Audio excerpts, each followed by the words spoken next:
Hi everyone, I'm TSJ, the Simone Jayla, a household name, founder of GTU, Greater Than University.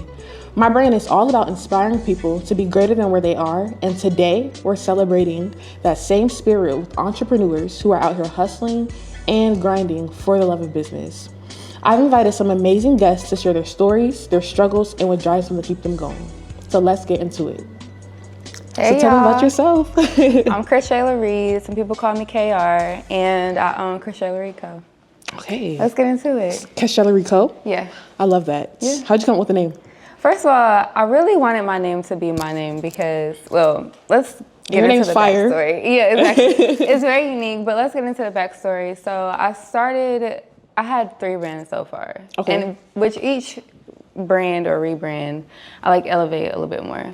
My first brand was Shop Poised. I was young. I was just getting into it. Started out with wholesale. Then I started, getting into cutting and sewing. Decided to quit that brand because I just really wanted to reach a bigger audience. Like, I knew I wanted to do more. I knew wholesale wasn't me. I already knew how to sew. I started sewing at 7 years old. And so I was like, you know what? I'm going to get more. Yeah. I picked it up at 7 years old. First of all, I was one of those kids that just really hated being a kid. Like, I wanted to be grown. You wanted to be grown. Like, I knew I could be grown better than grown folks. Yeah. So I just really knew who I was at a young age. I had a mom who was like really, she allowed me to be me. Like, I went through so many different phases of my life. My mom was just like, whatever, girl. Like, if that's what you want to do, do it. Yeah, do it, yeah. I remember being in high school, one half of my head is blonde, one half is black. Like, I'm telling you, it's so many different phases. Anyway, we got here. But yeah, so my first brand was called Shop Poised. I started off with wholesale, sewing glasses, like little pieces. And I'm like, you know what, I'm going to get into cut and sew. So I started doing sweaters, knits, and stuff like that. And I was like, nah, this ain't me. So I cut it off a little bit. Started really getting into fine-tuning my craft, like developing patterns, what I wanted to make. And then, long story short, I moved here to Charlotte because I'm not necessarily from here, but I am from North Carolina. Okay. So I moved to Charlotte, started my second brand, which is KRX Label. I started getting all the Charlotte girls in my brand. Like, I was like, you know what? I'm gonna come here. I'm gonna get the it girls in my stuff, and we're just gonna rock like that. So basically, that entire brand was me making customs, and girls like, So you was making just straight custom pieces. Straight custom pieces. It was extremely chaotic. Like, I had girls like Yanni Janae and Leandria. All the it girls in Charlotte really ran my brand. So they would be in and out of my house. Like, it was like a rotating door. Girl, you got something different? I'm going to the club. I'm going here. I got a date. I'm like, okay, girl. Then eventually I started getting a lot of customers, selling a lot, and it was becoming too much again. I was like, you know what? I'm going to do one final rebrand. I'm going to stop. I'm going to get into manufacturing. I'm going to really do my homework. It took me years to, like, find my manufacturers, really get my, like, who I wanted to sell to, who was my customer, what I wanted to do.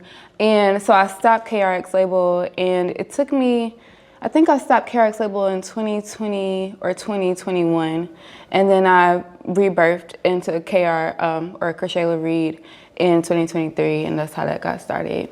That's amazing. Girl, it is extremely chaotic. But I love how, like, because I went through the same thing, just building my brand and going through those different rebrands, because I feel like you go through rebrands as you're growing and blossoming as a person. Exactly. It's like, it's like, I didn't know who I was at first, but now I'm now getting I my do. footing. Now I'm about to give it to y'all. Okay. Watch out. Now I'm about to give it to y'all. Yeah. Exactly. I love that. So how did you know this was, like, purposeful? Like, I know you said coming from a young age. Yeah, like I said, I had a mom that really just instilled confidence in me. And so, like, as a young child, I knew exactly who I was. Like, I knew I was multifaceted. I knew that anything that I was really interested in, I wanted to pick up, I was great at it. So, like, I learned how to braid, and I was like, I could be a braider. I could be a hairstylist because I picked it up and I did it easily.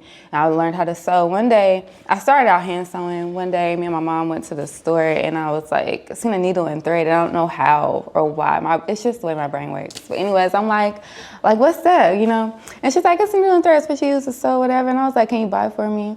And it was like $1.07. It's back in the day. And so she bought it. We went home, girl. I started cutting up all of my jeans. Like, cutting up all of my jeans, making them into purses. My mom, it drove her crazy. But guess what? I went to school. I started selling them things at school. I said, oh, wait, I can do this. You can do this, yeah. I can do this. So, like, from that moment forward, I started to dress myself. I would not let my mom do it. I remember one day specifically, like, I don't know what I had on, y'all. It was like a tank top with a belt around the waist, some little gaucho shorts. It was a mess. You was just styling yourself, though. I walked out of the room, my mama said, girl, I said, you're a hater. You don't know how to dress. I know how to, like, girl, just so confident. And it just really kept going from there. Like I said, it was something that I knew was for me. I feel like God gave me a vision of how he wanted my life to be at a very young age. I was really intentional. Like I said, I knew myself, and I just kind of followed that. And sometimes I strayed away from it, you know, over the years, from 20 to where I am right now. Definitely just being an adult. You go through things, you go through relationships, different jobs, you know, ups and downs, but it's just been a thing that really stuck to me. It'll keep pulling at you when it's your purpose. So through those ups and downs that you had, and I know like those ups are always up, like we love them. The ups feel like drugs. Yeah, through those downs, it's like, oh man, there was so many. What was the one time that you remember that?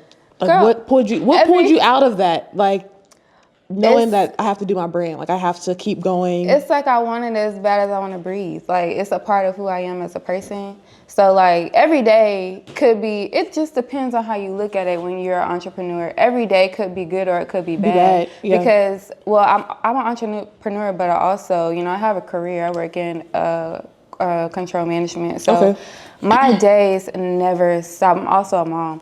So it's no 9 to 5. I work a 9 to 5, I work a 5 to 9, and then I'm a mom. It's like, I seen this interview that Shonda Rhimes did, and she was like, you know, people ask her how you do it all at one time. And the answer is that you can't really do it all at one time. You're going to feel at some part of your life when you're succeeding in another.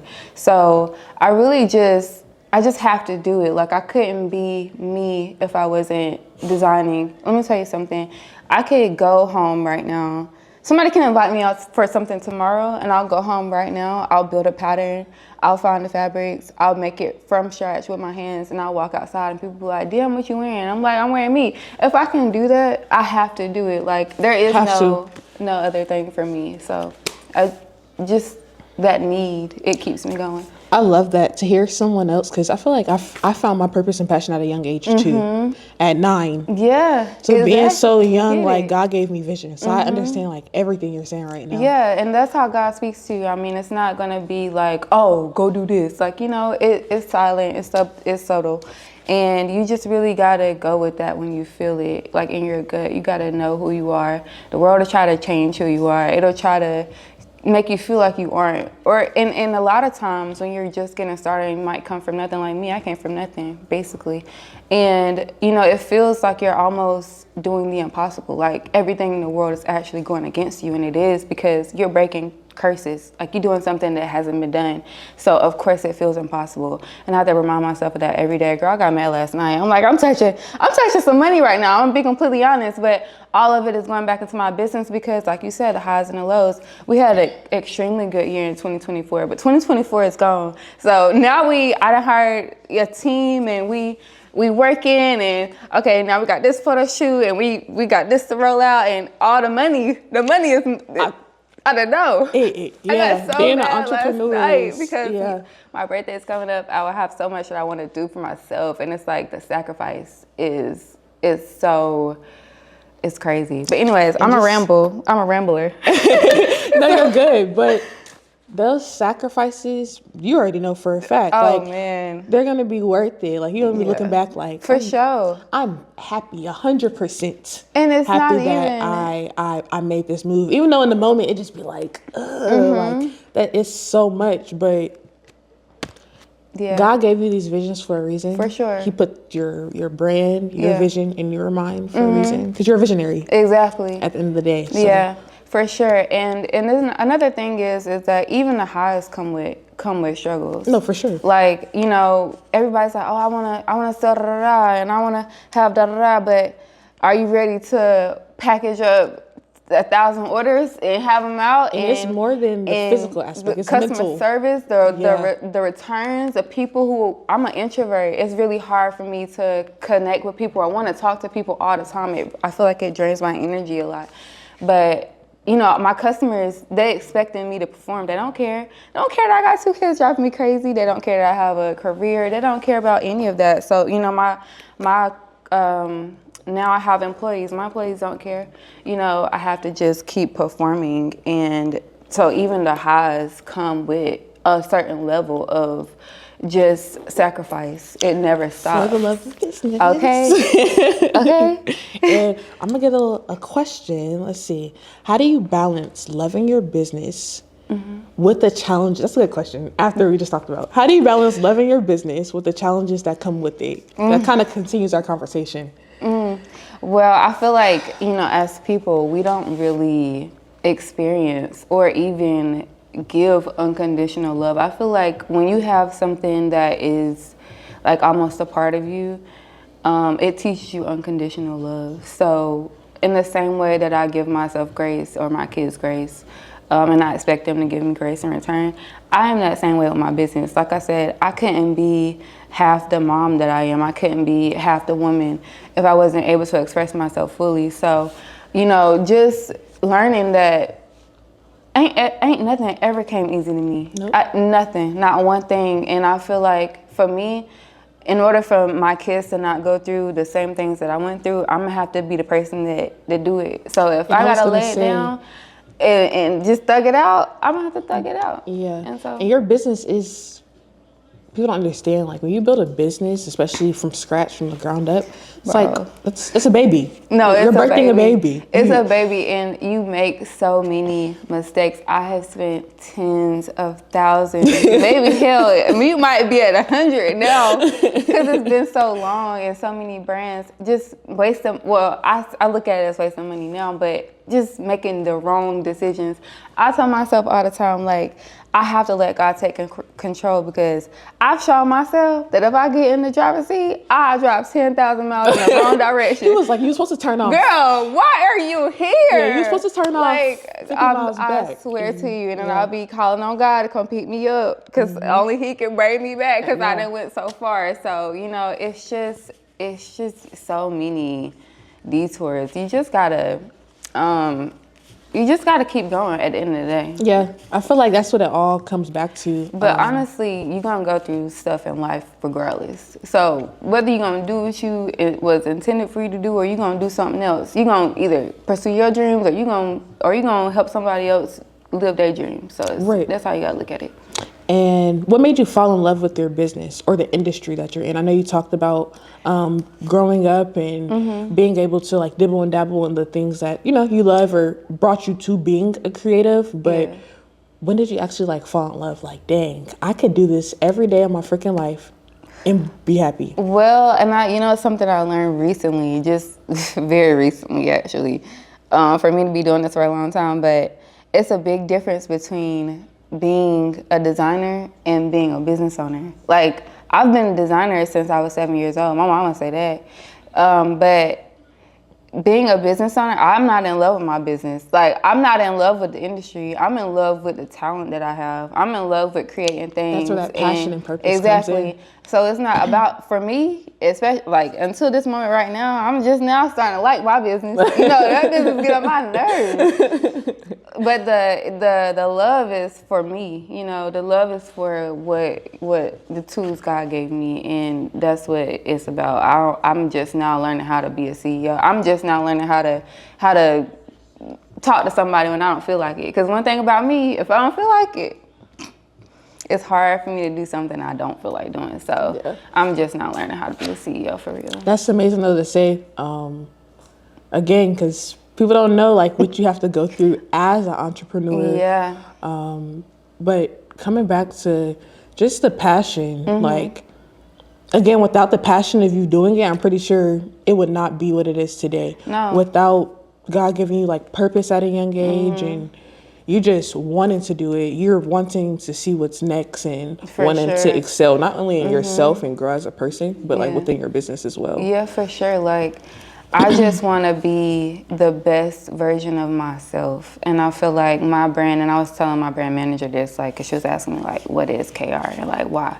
And it's like, bro, it's just self-expression. Like, I want to continuously evolve as a person. And, like, through my evolution, I want to, I want that to be expressed through, like, the clothing that I make. Like I said, I started out in wholesale and making sweaters for people. Girl, now we making, then we making dresses and we going out because we young, I was 21, I was 22, I'm in a club. So I'm making dresses for the girls at the club. Now I'm grown, I'm almost 28 and I'm making pieces for the girls that, got a little change of spin. And that brings me to your vision for your business. How have you watched that evolve over time? From starting from the sweater and the manufacturer to you knitting and making specific pieces for people. Yeah, it's been insane because it's just, again, like I told y'all, throughout my whole entire life, I've just been constantly evolving. Like, I'm not afraid to start over.